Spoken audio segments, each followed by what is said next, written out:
Well, hey everybody, I'm Jan Erickson from Stepping Aside, and welcome to As Above, So Below, a rune and tarot divination for Monday, the 16th day of January, 2023. Well, I hope y'all had a good weekend. It's been eventful around here. The geese that come back every year, the geese pair, I think they've been coming for at least 10 years or better. They lay their eggs. They nest on our dock. We have a couple of pretty good sized ponds on our property, and this is right outside next to my backyard where this one is. And she makes her nest there, and they know us and a whole bunch of others. I think there was probably, my husband said maybe 12 to 15 others besides the two of them that landed in the pond with them. They took off, but the other two stayed, and they came up to my husband. They stayed a ways away, but they came up and they were talking to him, and so I went out there and I said hello, and it's just very cool. He'll go out there today and he'll add some more hay to the dock so she can use that to rebuild last year's nest, and so it's very cool. They've never been here this early. So I'm not sure what that means. Last year they were here in February and stayed, and spring seemed to come early, and then winter hit again for a short time, and so we're not sure, what to take it, what all this means. The chickens started laying again, and also so. I don't know. It's been, the last few days has been birds. So I don't know. I don't know if they're still here or if they're out flying around or what they're doing. I know when they came last year, they came for a couple days and then they left for a little bit and came back. But we'll see.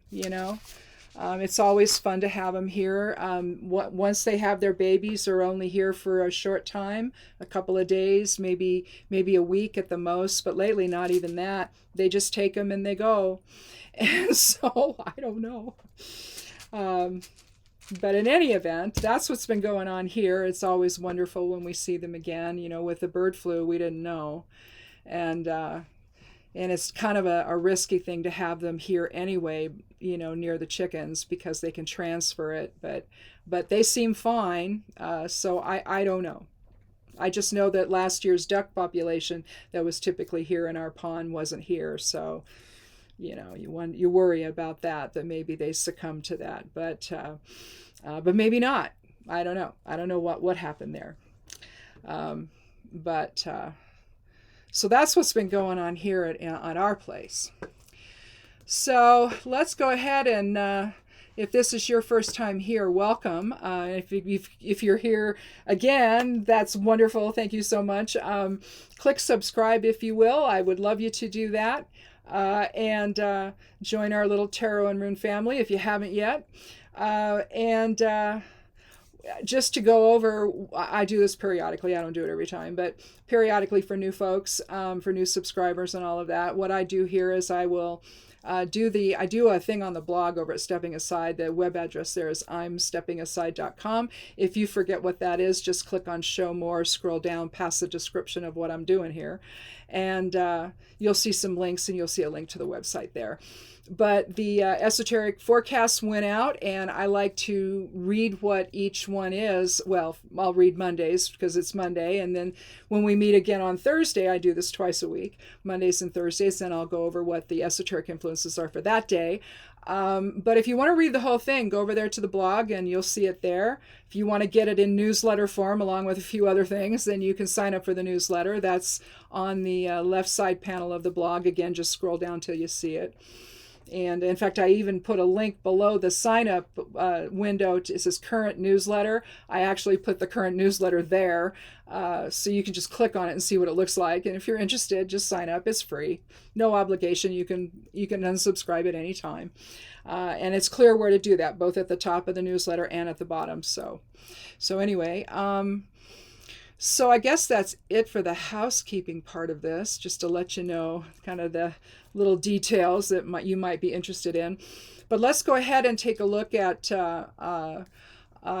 today's esoteric forecast. Now, I'll start off saying, though, the sun will be in Capricorn through early morning on Friday, and then it travels into Aquarius, and so you'll see a little bit of change there with the sun information, but that was yesterday's stuff anyway.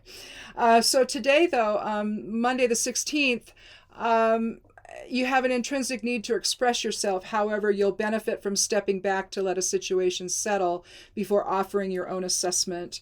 Issues may arise due to opposing views, and patience may be necessary with those who prefer to charge in without knowing all the facts. Otherwise, it's doubtful that the situation will be resolved without a more practical approach. I do each day's forecast. The planetary governors for there's a planetary governor for each day. The sun governs Sunday, the moon Monday, Mars Tuesday, Mercury Wednesday, Jupiter Thursday, Venus Friday, and Saturn on Saturday. So I have first something about that planet's influence all week long, and then down below it I have today's forecast, each day's forecast. And how I do that is just real quickly. I use numerology for the day. I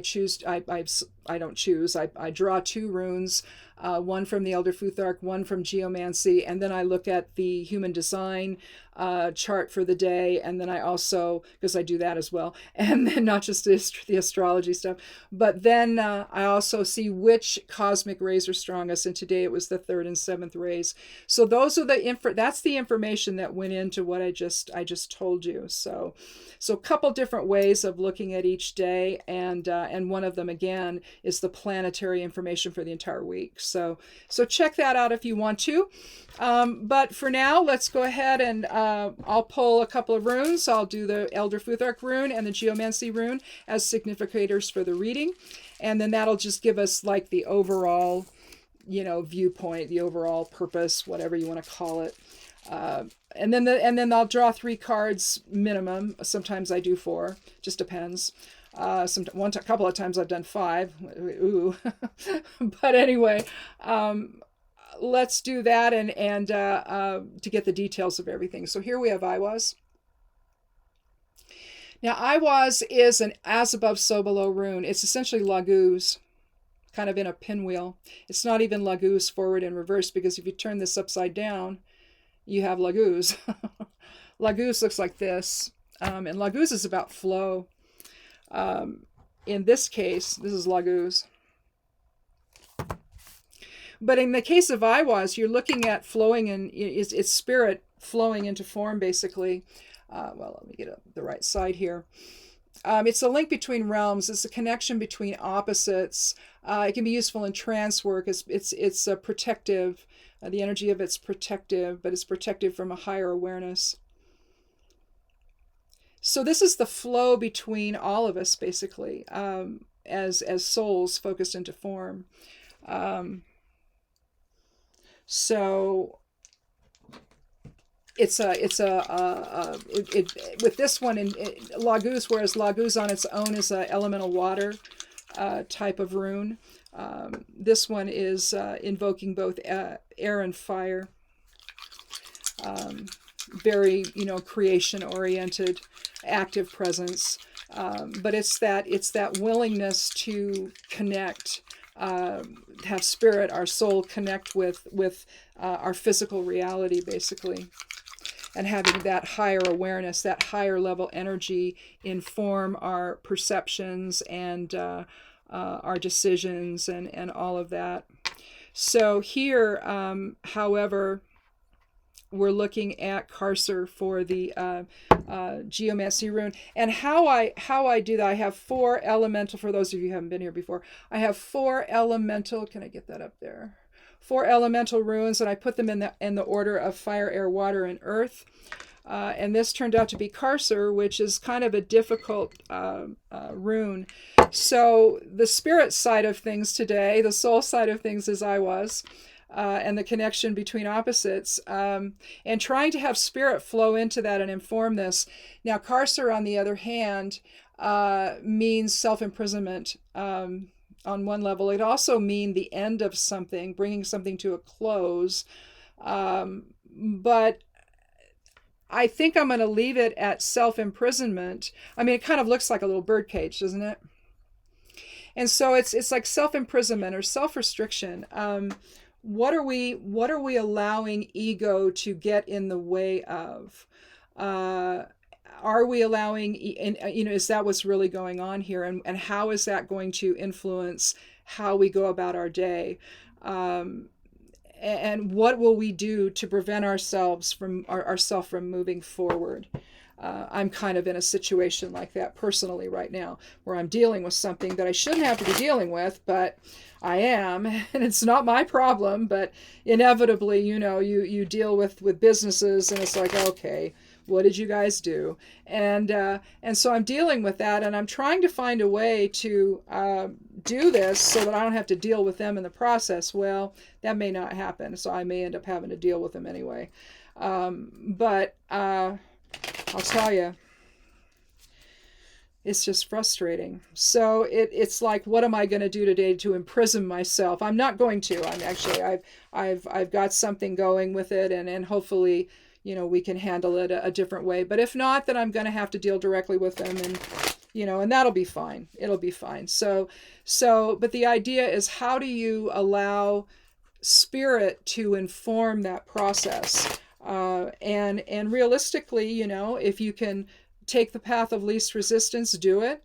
And if not, then you just have to buckle down and take care of it yourself, which is what I've had to do all along, and I shouldn't have had to do any of it. So it's one of those sort of things.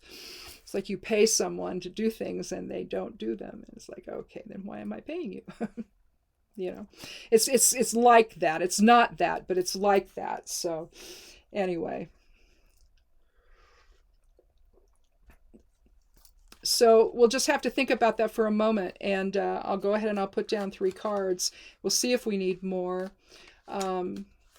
Last week's readings sort of all dovetailed together, and they dovetailed together with the esoteric influences, which was weird.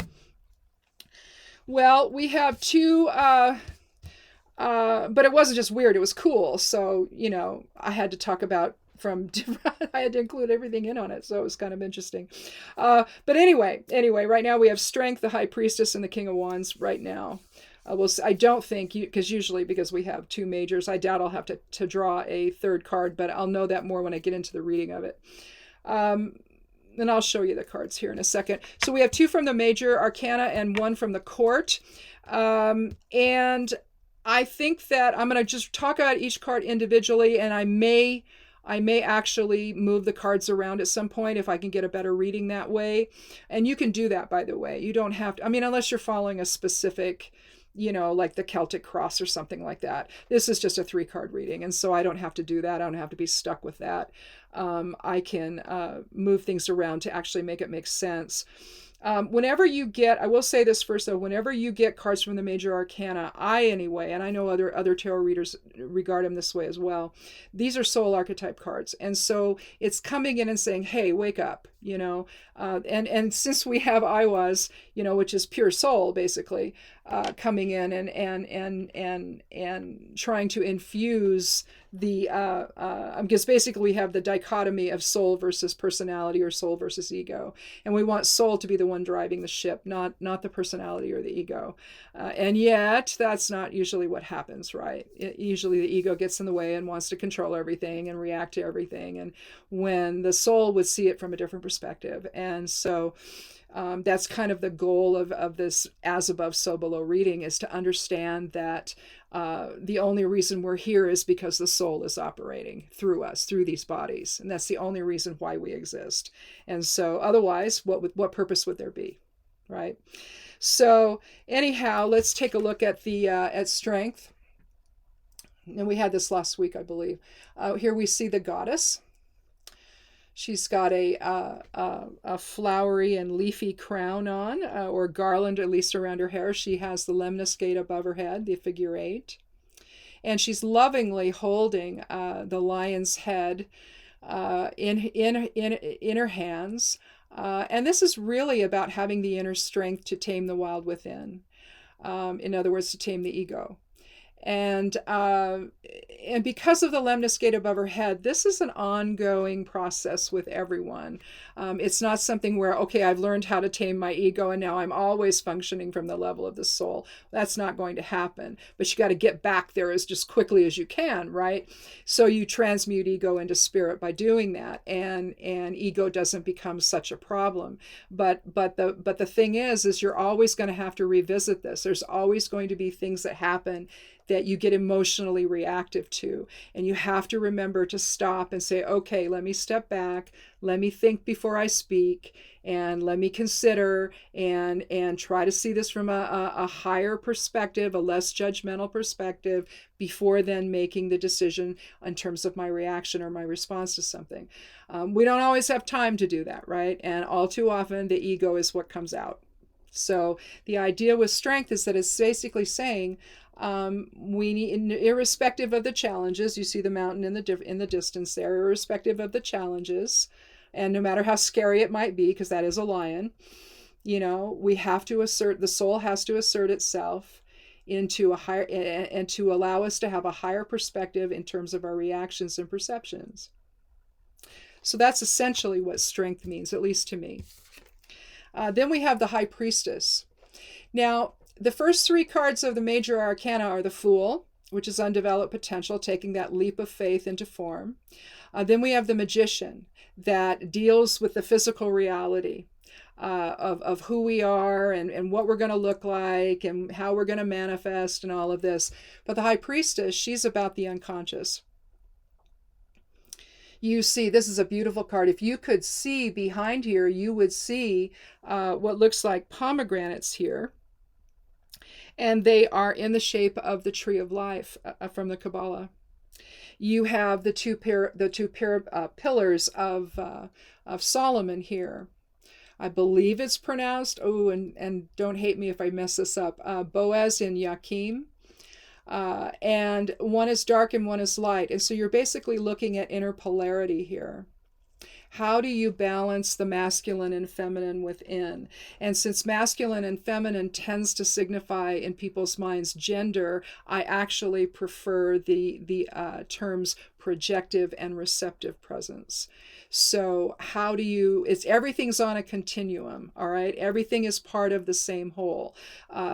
So then the masculine and feminine will be part of the two sides of the same coin, basically. How are you going to balance all of that? You see her with a foot on the maiden phase of the moon there, maiden, mother, and crone. You see maiden, mother, and crone up here in her crown. But this is about the subconscious, your intuition, your inner awareness. And so again, that is going to also add to the strength of the strength card, the impact of the strength card, to where this is really an inner type of experience. And so it's really reinforcing the idea of letting soul drive the ship, basically. Letting soul make having higher awareness, higher self, whatever terms you want to use, they're all valid, however you want to see it. But letting that inform you, and letting that inform your perceptions, your decisions, your choices, and to not then be imprisoned by the ego of the king. That's one way. I tend to look at kings as people with ego. The King of Wands would be the fire element. Wands is elemental fire, and in the case of the Rider-Waite, that's typically shown as a staff. Not always. It depends on the card, but a lot of the time it'll be staffs that you're looking at. You see his little salamander down at the bottom here. You see them up here in an Ouroboros fashion. So it's the whole circular nature of things. You see the lion. So that's going to relate then to the strength card. You see the lion here. That's an elemental fire, also animal. So basically, and it also is kind of the lion also denotes the strength of the king. And so you see but again, that's part of the ego. And so here you have a king who's naturally going to have a pretty good ego. But basically, you're talking about an authority figure, an older man. So this could indicate, this could be a reading for a man, or you can look at the qualities therein. And so you're looking at someone who's knowledgeable, a wise counselor, a warrior, but he can also be a wise mentor, but he can also be cruel and bigoted and judgmental. He is turned in the direction of the past. And he doesn't look you in the eye. And it always bothers me when you have a king card where the king isn't looking you in the eye. It's like he's going to go and do his own thing, and he's not really going to pay attention to anybody else. Now, it doesn't mean that he can't, you could say here he's looking back at the major arcana cards, trying to be influenced by them. Let's see, I guess it would be over, it'd be over here. There. That would be, so you can see he's looking back at them, maybe trying to gain his own sense of wisdom from them. But in terms of your own inner authority, that you could look at this, since you've got, inner stuff working here, then we can look at this as the inner authority that you have. And the inner authority then to make the decisions that you need to make from the place of understanding and, complete understanding instead of pure reaction. So I think for today, there could be something that's happening in your life or over the next couple of days where you have to assert your own inner authority. And you have to do it from a standpoint that is not egoic, not reactive, not ego-based, however you want to term that. And you have to do it from the standpoint of higher awareness, non-judgmental, try to be as dispassionate as possible, and not allow yourself to be drawn into anybody else's drama. And in other words, you don't want to take the bait. You just want to get things done, and you want to make the decisions you need to make and move forward in the way you want to move forward.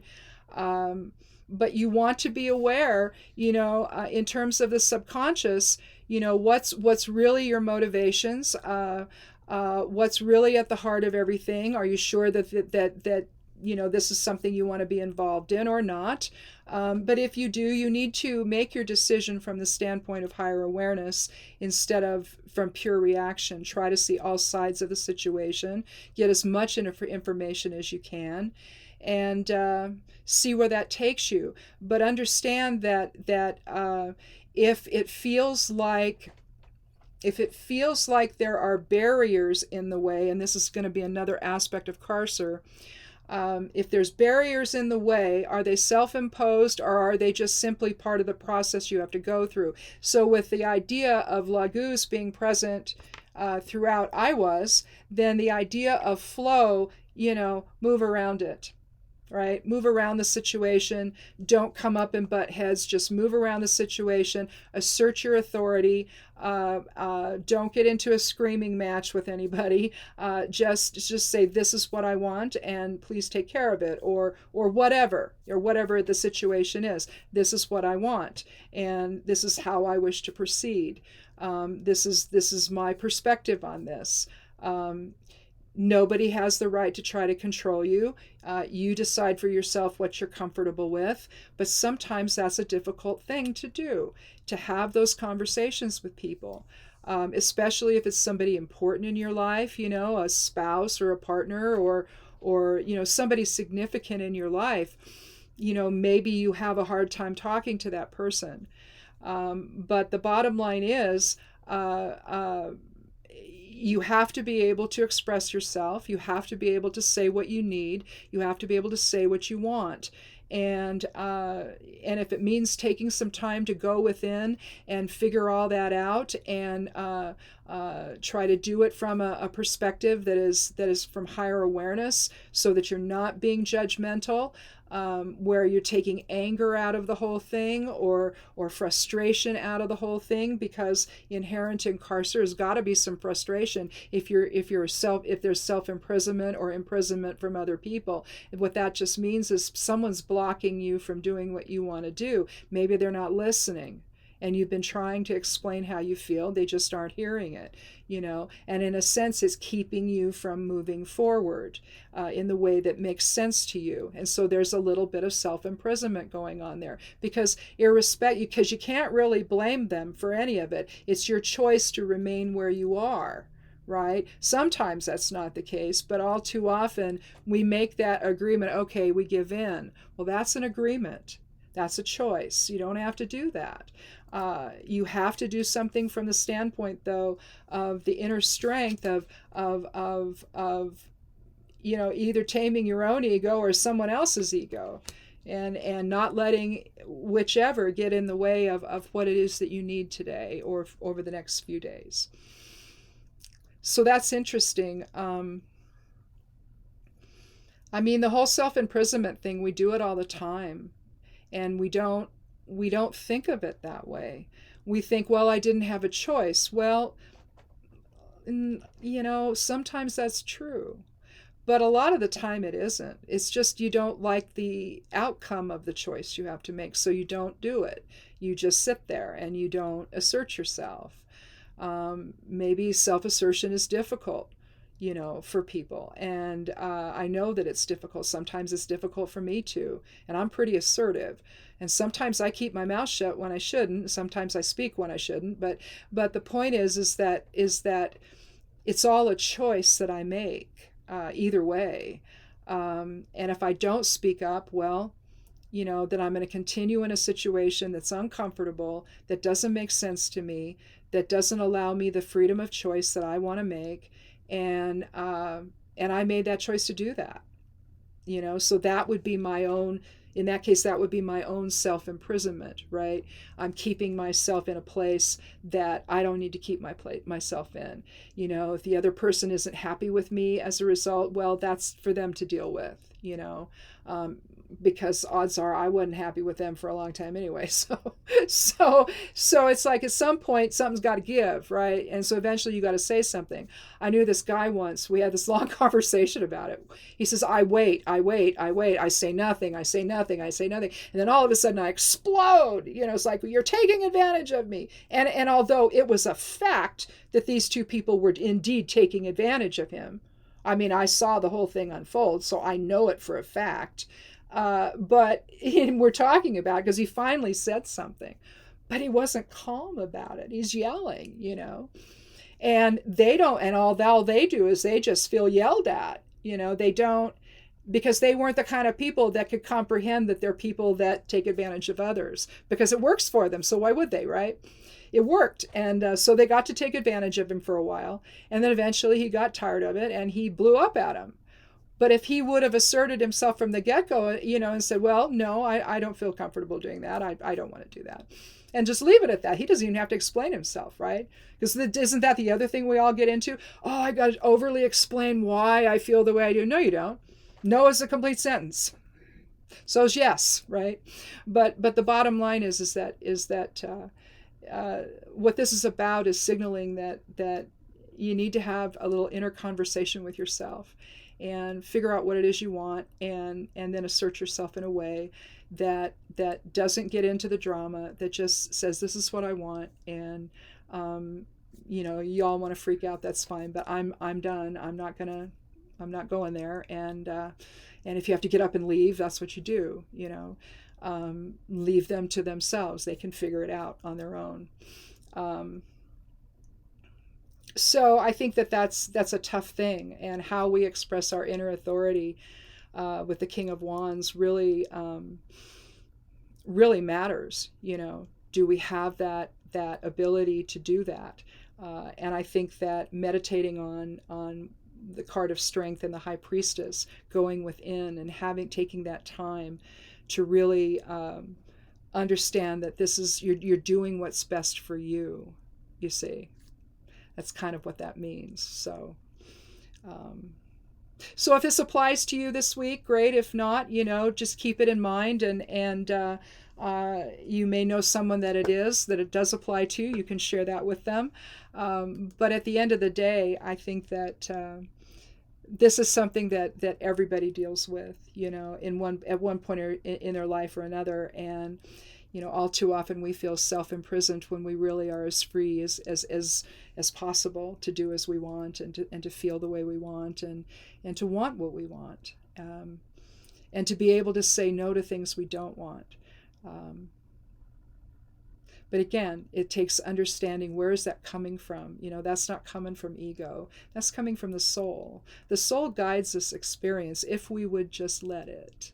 But ego gets in the way and wants to control everything, and makes a lot of excuses, and justifies this and that, and is willing to engage in drama, and it's just not worth it. It might be part of the learning, it might be part of what you're learning here, but the bottom line is once you, especially if you have in your reading an abundance of major arcana cards, it's like, get on with it. It's time to get on with it. You know what you need to do, and so just do it. And because the soul is just like, all right, I'm sitting here waiting.